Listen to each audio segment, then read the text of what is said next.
నమస్తే. శ్రీ మాత్రే నమః. శ్రీ గురుభ్యో నమః. అయితే మనకి యోగాలు అనేది మనం తరచూ వింటుంటాం కదా!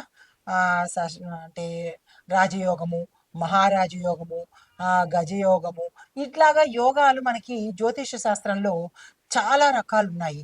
అంటే బృహత్ పరాశర జ్యోతిష శాస్త్రంలో చూసుకున్నా, లేదా అంటే పరాశర జ్యోతిష శాస్త్రంలో చూసుకున్నా, మనకి మొత్తంగా 70 రకాల యోగాల గురించి ప్రస్తావించడం జరిగింది. అయితే ఈ బృహత్ పరాశర హోరా శాస్త్రంలో ఈ యోగాలనేవట ఎలా ఉంటాయంటే పూర్వజనం శ్ర శరప్ అర్ధయ అంటే గత జన్మ శాపాల వల్ల, పుణ్యాల వల్ల ఈ యోగాలనేవి కలుగుతాయి అనేది మన జ్యోతిష శాస్త్రంలో చెప్పబడింది. అయితే ఇవి ఈ బృహత్ పరాశర హోరా శాస్త్రంలో ఈ 70 రకాల యోగాలు ఎలా వస్తాయి అంటే వివరంగా విశ్లేషణ చేసుకుంటే కనుక ప్రస్తుత జన్మలో జన్మించిన వ్యక్తికి, అంటే గత జన్మలో ఉండే పాపపుణ్యాలు కానీ కర్మలు కానీ ఈ జన్మలో మనకి సంతానం లేకుండా కానీ, లేదా శాపాల వల్ల, అంటే గత జన్మలో శాపాలు కావచ్చు, కర్మలు కావచ్చు, పాపాలు కావచ్చు, వాటిని బట్టి ఈ జన్మలో మనకి ఈ రాసుల విశ్లేషణ, లేదా అంటే నిర్ణయము, లేదా అంటే ఈ గ్రహాల నిర్ణయము, గ్రహాల కదలికలు అవి అన్నీ వ్యక్తిగతంగా ఆయా వ్యక్తి యొక్క జన్మతః వచ్చినవి, వాటిని బట్టి ఈ రాసులు పనిచేస్తాయి. ఉదాహరణకు శుక్రుడు ఒక జాతకుడికి యోగించవచ్చు, అదే శుక్రుడు మరొక జాతకుడికి భేదించవచ్చు, అంటే చెడు చేయవచ్చు. అంత మాత్రం చేత శుక్రుడు చెడ్డవాడనో, లేకపోతే శనీశ్వరుడు మంచివాడనో ఇట్లాగని కాదు. అక్కడ ఆ గ్రహము ఆ జాతకుడి యొక్క గత జన్మ దీన్ని బట్టి పరివర్తన చెందుతుందన్నమాట. అయితే వీటిని బట్టి కనుక మనం చూసుకున్నట్టయితే అసలు ఏంటి, ఎవరెవరి శాపాల వల్ల అనేది కనుక చూస్తే, గత జన్మలో తండ్రి శాపానికి చాలా జాగ్రత్తగా వినండి. గత జన్మలో తండ్రి యొక్క శాపానికి 11 యోగాలు వస్తాయట. తరువాత తల్లి యొక్క శాపానికి 13 యోగాలు వస్తాయట. తరువాత సోదర సోదరి వీరి యొక్క శాపానికి 13 యోగాలు వస్తాయి. తరువాత మేనమామ శాపానికి 4 యోగాలు వస్తాయి. బ్రాహ్మణుడు లేదా పూజారి యొక్క శాపానికి 7 యోగాలు కలుగుతాయి. తరువాత భార్య, భర్తకు మళ్ళా చెప్పలేదు, భార్య జీవిత భాగస్వామి యొక్క శాపానికి 11 యోగాలు వస్తాయట. అంటే గత జన్మలో దుష్టాత్మ శాపాన్ని వివరించేవి 9 యోగాలు. ఈ యోగాలనేవి ప్రప్రధానంగా దేని మీద చూపిస్తాయి అంటే కనుక సంతానం మీద, ఆరోగ్యం మీద చూపిస్తాయి. ఈ రెండిటి మీద ఈ యోగాల ప్రభావం పడుతూ ఉంటుంది. ధనము మీద, మిగతా వాటి మీద వేరే అంశాలు. ఈ శాపాలు అనేవి చాలా మంది దీర్ఘకాలికంగా అనారోగ్యం పడుతూ ఉంటారు. మాటికి అనారోగ్యాలు, ఆపరేషన్లు, బాగోకపోవడము, ఇంట్లో బాగోకపోవడము, సంతానం లేకపోవడము, అంటే ఇన్ని రకాల కష్టాలు. అంటే కష్టాలు 2 రకాలే, కానీ ఈ కష్టాలలో అంటే సంతానం లేకపోవడము, తరువాత ఈ రకంగా భార్యాభర్తల మధ్య అన్యోన్యత లేకపోవడము, ఎక్కువగా వ్యాధి పీడితం జరిగేది గత జన్మ యొక్క శాపాల వల్ల ఈ అంశాలను మనం అనుభవిస్తున్నాం అనమాట. అయితే దానిలో భాగంగానే ఇప్పుడు మనం ప్రస్తావించుకునేది శని రాహు కలయిక వల్ల, ఆ కలయికని పిశాచ యోగము అంటారు. పిశాచ యోగము అంటే అదేదో పిశాచాలు భూతాలు అని కాదక్కడ. ఈ యోగం పేరు పిశాచ యోగము, అంటే ఎక్కువ కర్మను అనుభవించే యోగం అన్నమాట. ఇది రాహు శని యొక్క కలయికలు ఈ ప్రతి ఒక్క జాతకుడికి ఏ స్థానంలో జరగబోతోందో ఆ స్థానంలోనే ఎక్కువగా పీడించబడతాడు. దాన్ని వివరంగా ఇప్పుడు మనం తెలుసుకుందాము. అయితే ఖగోళ శాస్త్రంలో మనకి ఈ గ్రహాలు కదలికలు జరగడము, రాసుల్లోకి మారడము, ఒకేసారి కొన్ని కొన్ని గ్రహాలు పరివర్తనం అంటే ఒకే ఏకగీతలో ఉంటూ ఉండడము. ఇప్పుడు మనకి శివరాత్రికి అదే జరగబోతోంది. ఒక్కొక్కసారి 3 గ్రహాలు ఒకే గీతలో సరళ రేఖలో వస్తాయి. కొన్ని 5 వస్తాయి. కొన్ని ఒకేసారి 7 గ్రహాలు వస్తుంటాయి. ఇలాగా మనకి ఖగోళ శాస్త్రంలో వింత వింతలు జరుగుతూ ఉంటాయి. ఈ జరిగే వింతలు మనిషి యొక్క జీవితం మీద ఎట్లాంటి ప్రభావం అంటే దేశం మీద పడుతుంది, దాంతో పాటుగా నేచర్ మీద పడుతుంది, జంతువుల మీద పడుతుంది. కానీ అవన్నీ మనకి వదిలేసుకుని మన మీద ఎట్లా పడుతోంది అనేది మాత్రమే మనం పరిగణలోకి తీసుకుని విపరీతంగా బాధపడుతూ ఉంటాం అనమాట. దేశ ఆర్థిక పరిస్థితి మీద పడినా అది మన మీద పడినట్టే కదా.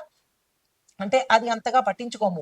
మన ఇంట్లో మనకేం జరుగుతోంది అనే బాధతోనే ఎక్కువగా మదన పడుతూ ఉంటాము.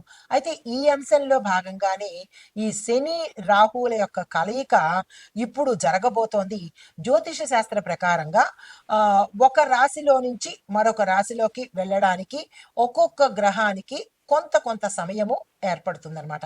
అయితే ఈ సమయంలో అన్ని గ్రహాలకి అన్ని రాశులకి చుట్టడానికి మరికొంత సమయం ఏర్పడుతుంది. అంటే కొన్ని 30 సంవత్సరాలు తీసుకుంటే, కొన్ని 100 సంవత్సరాలు తీసుకుంటాయి, కొన్ని 17 సంవత్సరాలు, కొన్ని 19 సంవత్సరాలు. అంటే వాటి యొక్క గమనాన్ని బట్టి అన్ని రాశుల్ని చుట్టాలి కాబట్టి అంత సమయాన్ని తీసుకుంటున్నాయి అన్నమాట. అయితే ఇప్పుడు మనం ప్రస్తావించుకునేది 30 ఏళ్ల తర్వాత మళ్ళా ఇప్పుడు మీన రాశిలోకి మార్చి 29వ తారీఖున శని రాహు యొక్క సంయోగం జరగబోతోంది. అయితే ఈ శని రాహు యొక్క సంయోగము మనకి రాబోయే కాలంలో మార్చి 29లో ఈ మీన రాశిలో జరుగుతోంది. అయితే ఈ రాశిలో జరిగినప్పుడు అందరి మీద ఎలాంటి ప్రభావం ఉంటుంది అంటే కొన్ని రాశులకు విశేషమైన మంచి ఫలితాలు ఇస్తూ ఉండడం. అంటే ఆ రాశుల్లో ఎవరు అంటే మిథున రాశి వాళ్ళు, తరువాత ధనస్సు రాశి వాళ్ళు, తరువాత కుంభరాశి వాళ్ళు, ఈ ముగ్గురికి విశేషమైన ఫలితాలు అంటే మిథునము, ధనస్సు, కుంభరాశి వాళ్ళకి విశేషమైన ఫలితాలను ఇస్తున్నాడు. అయితే మిగతా వాళ్ళకి ఎలా ఇస్తున్నాడు అంటే కనుక మిశ్రమ ఫలితాలను ఇస్తూ దాంతో పాటుగా అన్ని రంగాల వాళ్లకు ఎలా ఉండబోతోంది అనే అంశాన్ని ఈ శని రాహు యొక్క కలయికను మనము ఈ సంయోగాన్ని పిశాచ యోగము అంటారనమాట.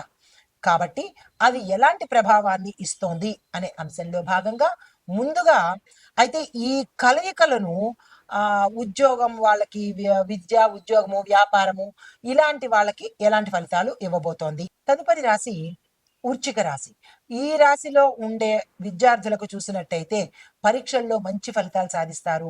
వీరు ఏ పని తలపెట్టినా సక్సెస్ సాధించే అవకాశము ఎంట్రన్స్ ఎగ్జామ్స్లో కావచ్చు, లేదా క్యాంపస్ ఇంటర్వ్యూలో కావచ్చు, లేదంటే విదేశాలు వెళ్ళడానికి అప్లికేషన్లు పెట్టడంలో కానీ, అక్కడికి వెళ్ళి అక్కడ సాధించడం కానీ, ఇలాగా విద్యార్థులు ఇంటర్నేషనల్ కానీ నేషనల్లో ఉండేవాళ్ళు కానీ అందరికీ కూడా అంటే విదేశంలో ఉండే విద్యార్థులకు కూడా మంచి సానుకూలమైన ఫలితాలు ఈ రాశిలో ఉండే వారికి కనబడుతోంది. మీరు ఏ ప్రయత్నం చేసినా సక్సెస్ సాధిస్తారు కాబట్టి తప్పనిసరిగా ఆ ప్రయత్నం చేసుకోండి. ఉద్యోగస్తులకు చూసినట్టయితే కొత్త కొత్త అవకాశాలు వస్తాయి. కొంతమంది ఉద్యోగస్తులు అంటే కొన్ని రంగాల్లో పనిచేసే ఉద్యోగస్తులకు కొంత ఇబ్బందికర వాతావరణం కనిపిస్తోంది. అంటే మానేయడం కానీ, లేదా ఏదైనా దాడుల్లో ఇరుక్కోవడం కానీ, లేదా అంటే ఏదైనా అపనిందలు పడ్డం కానీ, మీరు చేసిన గతంలో తప్పిదాలకు ఇప్పుడు అనుభవించే అవకాశం కానీ, లేదా మీరు నిర్లక్ష్యం కానీ, ఈగో యాటిట్యూడ్లతో పోయి పనిని నిర్లక్ష్యం చేయడమో, లేదా మీ బాసుని నిర్లక్ష్యం చేయడమో, ఏదో ఒకటి మీరు చేసిన గతంలో చేసిన పనికి ఇప్పుడు అనుభవించే అవకాశం కనబడుతోంది. ఇప్పటికైనా జాగ్రత్తలు తీసుకుని ఇట్లాంటివి రిపీట్ చేయకుండా మీ ఉద్యోగ బాధ్యతను తప్పనిసరిగా చక్కగా సక్రమంగా నిర్వర్తించుకున్నట్టయితే కనుక కొంత ఉపశాంతి కలిగే అవకాశం కనబడుతోంది. కొంతమంది కొన్ని రంగాల్లో పనిచేసే ఉద్యోగస్తులకు అంటే నేవీ వాళ్లకు, తర్వాత ఎయిర్పోర్ట్ అంటే ఎయిర్కి సంబంధించిన అంటే విమానాలకు సంబంధించినటువంటి ఉద్యోగస్తులకు, నీళ్లలో పనిచేసే అంటే నేవీ సంబంధించిన ఉద్యోగస్తులకు, పోలీస్ డిపార్ట్మెంట్లో ఉన్న వాళ్ళకి, సిబిఐ డిపార్ట్మెంట్లో పనిచేసే ఉద్యోగస్తులకు విశేషమైన సత్ఫలితాలను ఇవ్వబోతున్నారు. పేరు, ప్రమోషన్స్, ఏరియర్స్ రావడము, దాంతో పాటుగా ఆకస్మిక ధనప్రాప్తి రావడము, గౌరవప్రదంగా ఉండడము, ఇలాంటి మంచి మంచివన్నీ ఈ రాశిలో ఉండే ఈ ప్రత్యేక రంగాల్లో ఉన్న వాళ్లకు అనుగ్రహాన్ని కలిగిస్తున్నాడు. దాంతో పాటు వ్యాపారస్తులకు చూసుకున్నట్టయితే కనుక లాభదాయకమైన ఒప్పందాలను కలగజేస్తున్నాడు. లాభదాయకమైన ఒప్పందాలు అంటే ఎట్లా అంటే ఏవైనా అగ్రిమెంట్స్ చేసుకోవాలన్నా భాగస్వామ్య ఒప్పందాలు కావచ్చు, మనీ రిలేటెడ్ ఒప్పందాలు కావచ్చు, ఇలాంటివి అంటే విదేశాలతో కానీ ఎక్స్పోర్ట్ ఇంపోర్ట్స్తో కానీ ఇట్లాగా మీరు ఏదైతే ఆర్థిక లావాదేవీలకు సంబంధించి ఒప్పందాలు కుదుర్చుకుంటారో అవి అన్నీ మీకు ఉత్తర లాభాలను తెచ్చిపెట్టే అవకాశమే కనబడుతోంది. దీన్ని మీరు వృధా చేసుకునే సమయం కాదు కాబట్టి దానికి తగిన ప్రణాళికలు తప్పనిసరిగా వేసుకోండి. తరువాత కుటుంబ పరిస్థితి చూసినట్టయితే కుటుంబంలో అన్యోన్యమైన వాతావరణం కనబడుతోంది. గతంలో ఆగిపోయిన ఏ పెండింగ్ లో ఉండిపోయినా లేదంటే ఆగిపోయిన పనులు తిరిగి మళ్ళా ప్రారంభించే ప్రయత్నం చేయండి. అవి సజావుగా సాగిపోయే అవకాశం ఉంది. అది వివాహం కోసం కావచ్చు, లేదంటే గృహ నిర్మాణం కోసం కావచ్చు, లేదా కొంతమంది ఫ్యాక్టరీలు నిర్మాణాల మధ్యలో ఆగిపోయి వదిలేయడం కానీ, లేదా అంటే దాని పూర్తిగా నష్టపోవడం కానీ ఇలాంటివి ఏవైనా జరిగినట్టయితే తిరిగి పునఃప్రారంభించే ప్రయత్నం చేయండి. సక్సెస్ సాధించే అవకాశం గోచరిస్తోంది. తర్వాత కుటుంబంలో చూసినట్టయితే అన్యోన్యమైన వాతావరణం కనబడుతోంది. గతంలో ఏదైనా మీరు ఇబ్బందులు పడ్డా అంటే శత్రువుల వల్ల కానీ లేదా మీ కుటుంబీకుల వల్ల కానీ మాట పడ్డమో లేదంటే విభేదాలు రావడమో లేదా దూరం అవ్వడమో ఇలాంటివన్నీ జరిగి ఉండుంటే కనుక ఈ సమయంలో అవన్నీ ప్యాచప్ అయిపోయి మీకు మంచి ర్యాపో పెరిగి అన్యోన్యమైన వాతావరణం గోచరిస్తోంది. కుటుంబంలో ఉన్న పిల్లల ద్వారా మంచి పేరు ప్రఖ్యాతలు, పెద్దల యొక్క ఆరోగ్యం బాగుండడము, సంతోషకరమైన శుభవార్తలు వినడము, శుభకార్యాలకు వెళ్ళడము, విదేశాలు వెళ్ళడము, లేదా అంటే వేరే ప్యాకేజ్ టూర్లు వెళ్ళడము, ఇలాంటి సంతోషకరమైన ప్రయాణాలు చేయడము, ఇలా అన్ని రకాలుగా చాలా చక్కగా కుటుంబ వాతావరణం ఉండబోతోంది. ఇక ఆరోగ్యం పరంగా చూసినట్టయితే చిన్న చిన్న సమస్యలు వచ్చే అవకాశం ఉంది. జాగ్రత్తలు తీసుకోండి. అందులోనూ ప్రత్యేకించి అంటే కడుపుకు సంబంధించి లివర్కి సంబంధించినటువంటి సమస్యలు వచ్చే అవకాశము అది అంటే ఫుడ్ పాయిజన్ అవ్వడం కానీ లేదా అంటే లేదా మీరు తీసుకున్న ఫుడ్ వల్ల కానీ ఏదైనా ఒక తిండికి సంబంధించినటువంటి లివర్కి సంబంధించినటువంటి సమస్యలు గోచరిస్తున్నాయి. దానికి తగిన జాగ్రత్తలు తీసుకోండి. దీనితో పాటు మీ యొక్క ఆహార అలవాట్లను మార్చుకునే ప్రయత్నం చేసినట్టయితే మంచి ఆరోగ్యాన్ని మీరు పొందే అవకాశం కనబడుతోంది. అయితే మీకు చెప్పదగిన పరిహారము మీరు శివాలయంలో తప్పనిసరిగా బిల్వ పత్రాలతో అభిషేకం చేయించుకోవడము, అర్చన చేయించుకోవడము చేసినట్టయితే కనుక గ్రహ సంబంధిత దోషాలు కానీ రాహు సంబంధిత దోషాలు కానీ ఏవైనా ఉంటే కనుక అవి తీరిపోయి సానుకూలమైన ఫలితాలు పొందే అవకాశం గోచరిస్తోంది. ఇవి ఈ రాశిలో ఉండే వారికి చెప్పదగిన గోచారిత్య ఫలితాలు, పరిహారాలు. నమస్తే. పరిహారాలు చూద్దాము. అంటే ఇప్పుడు మనము శని రాహుకి సంబంధించిన ఈ సంయోగంలో ఎట్లాంటి పరిహారాలు చేసుకోవాలి, ఓవరాల్ గా అందరూ కలిపి ఎవరెవరికి ఎలాంటి పరిహారాలు చేసుకోవాలి అనేది సంపూర్ణ విశ్లేషణ ఇస్తాను.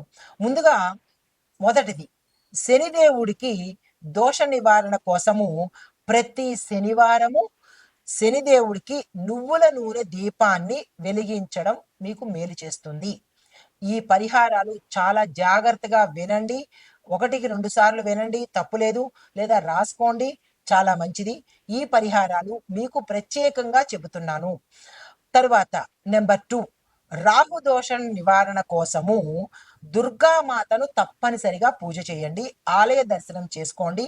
దీనితో పాటు రాహు కేతుకి శాంతి జపాలు, శాంతి పూజలు కూడా చేయించుకున్నట్టయితే విపరీతమైన పరిణామాలకు తగ్గి సానుకూలమైన ఫలితాలు వస్తాయి. నెంబర్ 3, ఆర్థిక స్థిరత్వం కోసము ఎవరైతే ఆర్థికం స్థిరంగా లేదు, డబ్బులు ఖర్చు అయిపోతున్నాయి, అలాంటి వాళ్లకు లక్ష్మీదేవి పూజ చేసి ప్రతి శుక్రవారము గోధుమను దానంగా ఇవ్వండి. నెంబర్ 4, ఆరోగ్య సమస్యలతో ఈ 12 రాసుల వాళ్ళు ఎవరైతే ఇబ్బంది పడుతున్నారో హనుమంతుడికి ఆలయ దర్శనం చేసుకుని హనుమాన్ చాలీసాను తప్పనిసరిగా పఠించడం నేర్చుకోండి. రాదు, కుదరదు అని అనుకుంటే పరిణామాలు అనుభవించవలసిందే. దాన్ని తగ్గించుకునే ప్రయత్నం చెయ్యాలి అంటే తప్పనిసరిగా నేర్చుకోండి. మీ నోటితో మీరు పలకండి, వినడం కాదు, పలకాలి. దాంతో పాటు శనివారం నాడు మునుగు పుష్పాలతో పూజ చేస్తే కనుక మంచి ఫలితాలను ఇస్తాడు. శనీశ్వరుడు ఆంజనేయ స్వామికి పూజ చేస్తే కనుక తప్పనిసరిగా మంచి ఫలితాలు ఇస్తారు. నేను చదవను, నాకు రాదు, నాకు టైం లేదు అనుకుంటే అది మీ ఇష్టము, చెప్పడం వరకే మా బాధ్యత. తర్వాత నెంబర్ 5, కుటుంబ సౌఖ్యం ఎవరికైతే లేదో వారు చేయవలసిన పరిహారము, ఇంట్లో తులసి మొక్కను పెంచండి, ప్రతి సోమవారము శివాభిషేకం చేయండి, శివుణ్ణి అర్చించండి. చాలా చిన్న పరిహారాలు. 6వ పరిహారము, విద్యార్థులకు చెప్పదగిన పరిహారం ఏంటంటే సరస్వతి అమ్మవారిని, గణపతిని తప్పనిసరిగా బుధవారము పూజించండి. దానితో పాటు ప్రతి గురువారము హనుమంతుడి ఆలయాన్ని దర్శించండి. అందరూ చెప్పేది మంగళవారం నాడు హనుమంతుడి దగ్గరికి వెళ్ళండి, హనుమంతుడి ఆలయానికి అంటారు. కానీ విద్యార్థులు మాత్రము గురువారం నాడు మాత్రమే హనుమంతుడి ఆలయ దర్శనం చేసి, ప్రదక్షిణలు చేసి స్వామివారికి మీ యొక్క ఆటంకాన్ని తప్పనిసరిగా చెప్పుకోండి. తరువాత 7వ పరిహారము, ఉద్యోగస్తులకు వ్యాపార అభివృద్ధికి ఎవరైతే కోరుకుంటున్నారో, ఇందాక మనం అనుకున్నట్టుగా ఉద్యోగస్తులకు బావులేదు, వ్యాపారాల అభివృద్ధి లేవు అని అనుకున్న వాళ్ళు విఘ్నేశ్వరుణ్ణి తప్పనిసరిగా పూజించండి ప్రతిరోజు. దీనికి ఒక రోజంటూ లేదు, ప్రతిరోజు వినాయకుడిని పూజించడంతో పాటు ప్రతి మంగళవారము గణపతి పూజ చేసుకోండి. గణపతి పూజ బుధవారం నాడే అంటారు చాలా మంది. అయితే కొంతమంది ఎవరైతే బాధపడుతున్నారో వాళ్ళు ప్రతిరోజు చేసుకోండి. కుదరని పక్షంలో ప్రతి మంగళవారము తప్పనిసరిగా గణపతికి గరికమాలను సమర్పించి ఆ స్వామికి ఇష్టమైన బెల్లాన్ని నైవేద్యంగా పెట్టండి. ఇంకా అరటిపళ్ళు, చెరుకు పెడతాము అనుకున్న వాళ్ళు మీ శక్తి కొద్దీ అటువంటి నైవేద్యాలు పెట్టుకోండి. మాకు ఆ శక్తి లేదు అని అనుకున్న వాళ్ళు అధమపక్షం బెల్లాన్నైనా సరే నైవేద్యంగా పెట్టండి. ఈ 7 పరిహారాలు ఈ 12 రాసుల వాళ్ళు తప్పనిసరిగా చేసుకోండి. చేసుకున్నట్టయితే ఈ శని రాహు యొక్క సంయోగంలో, ఈ పిశాచ యోగంలో బాధలు పడకుండా సంతోషంగా ఉండేందుకు ఏ యోగాన్ని ఎవ్వరూ తప్పించలేరు. ప్రతి యోగము అనుభవించి తీరవలసిందే. కాబట్టి జాతకరీత్యా మన దోషాలను అనుభవించాలి తప్ప స్కిప్ చేసుకునే అవకాశము మనకి ఆ భగవంతుడు ఇవ్వలేదు. ఈ పరిహారాలు తప్పనిసరిగా పాటించుకోండి. మంచి కర్మను చేసే ప్రయత్నం తప్పనిసరిగా చేయండి. నమస్తే.